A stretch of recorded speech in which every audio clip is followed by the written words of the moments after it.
know whether you got the memo, but I went to prison for 2.9 years for words. Two of my convictions were stalking without fear, alarm and distress. So if you're not feeling alarm and distress, I'm probably stalking you. But they were over words that were non-violent. There was no fear of violence. And later on, they said they weren't scared of me, they were scared of you. They said that they feared something might happen that didn't happen by somebody who didn't exist. And I went to prison for 2.9 years. Just now, it has been announced in a court of law in our country that a Labour councillor, Ricky Jones, who suggested slitting throats was a good idea, has been found not guilty and cleared.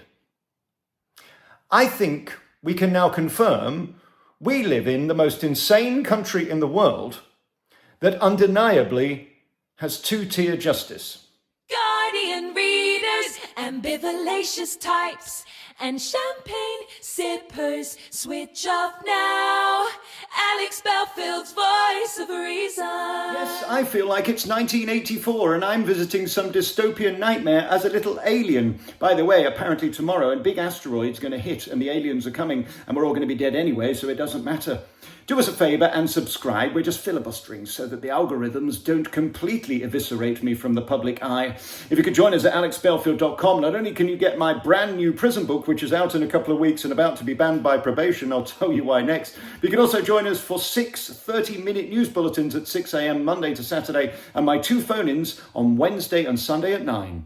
Not much. Here we go then for a Friday morning. There's nothing to say because this is so preposterous. I don't need punchlines and jokes. Ricky Jones, the councillor, who is, in my opinion, an abhorrent character that if he were on the right would be facing a life in jail for incitement. But because he's a Labour lefty councillor, he's able to say what he wants to say under the disguise of I might have ADHD or I got carried away. There was no carried away for many of the people that I was in HMP Exosé with, who were arrested on Friday, Saturday, Sunday night after the argy-bargies at the hotels, were held on remand and shoved in prison for 3, 4, 5 years by the Friday. They never got to say goodbye to their families.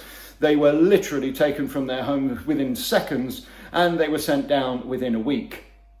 This is unbelievable. I've just had a meeting with probation who have threatened me that this week I nearly went back to prison. I'll be making a video about that shortly. I nearly went to prison this week for making the HMP Exosé video exposing the corruption there. They're not interested in any other video I've made about anyone else, probably including this, but that, they say, nearly half pregnant, nearly got me back to prison, nearly, although they admit that I did not commit a crime. The police have said that I was perfectly entitled to film where I did, and in fact, nothing else happened. They said I could have incited a riot.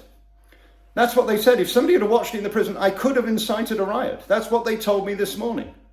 I could go back to prison for something that hasn't happened by somebody who doesn't exist. Same thing that happened at my trial. They weren't scared of me, they were scared of you. Someone that didn't do something that didn't exist was the reason that I was sent to prison. That's what they said afterwards. Yet Ricky Jones is absolutely fine. He can say what he likes. It's sickening. We're done. They're now in Birmingham saying that they're going to take down the flag because it could create harm to have the flag outside your home. Yet last night in Manchester, the Pakistani flag was being flown wildly. Watch this. Yes, there you are. Last night, no problem in Manchester, but in Birmingham, they're ripping down our Union flag. It's game over, my friends. They're gonna do something to me. They're gonna bump me off. They're gonna get rid of me, shove me back in prison because they know what's coming. We've filed the judicial review. Shamima Mahood has replied, and you'll see that video at 4 o'clock. 4 o'clock, you'll get that video this afternoon. But just know that this is the world we live in, where if I'd have said what Ricky Jones said, I would have got 10 years, guaranteed. But because he's a Labour lefty councillor, not guilty. This is so disgusting, but so transparent. And I don't know why I feel elated, because it proves what we all know, that we live in a dystopian nightmare that is getting worse by the second, where the truth doesn't count. Hurt feelings land people in jail, and saying that you fear for your wife or your daughter or your niece or your children is now criminalised. Yet at the same time, people like Hugh Edwards, who like paying to watch children being stopped, end up with a suspended sentence and are living the life of Riley at home. Get my book, it's going to be cancelled. My first HMP book is going to be cancelled, I guarantee you. They're going to ban it any day now because this video will push them over the edge because they're vindictive and spiteful, they're bullies, and they're harassing me, threatening me not to do my journalism. They admitted today that the judge in my court case said I was a journalist. Therefore, I am protected to, in the public interest, bring shows, programmes and news to you that you need to know. Like, for example, an officer killed himself at Fossway this month. 4 officers have been arrested. I'm entitled to say it. Send me to prison. I don't fucking care.